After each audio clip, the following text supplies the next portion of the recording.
আসসালামু আলাইকুম ওরহমতুল্লাহি ওবরাকাতু। আমাদের দেশ এবং দেশের বাহিরে যে আমরা ঈদে মিলাদুন্নবী পালন করে থাকি, তা কি রসুল্লাহ সাল্লাহ আলাইহি আসাল্লাম কি সে ঈদে মিলাদুন্নবী কি তিনি পালন করেছেন কিনা? আর এই দিনই ভাই আপনাকে বলছি, না।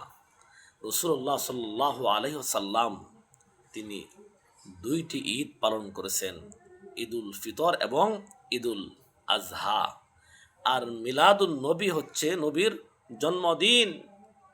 সেই নবীর জন্মদিন উপলক্ষে আমরা মিছিল নিয়ে রাস্তায় বের হই, আমরা জিলাপি খাই, আনন্দ ফুর্তি করি, মিষ্টি বিতরণ করি, যা রসুল্লাহ সাল্লাহ আলাইহি করেন নাই।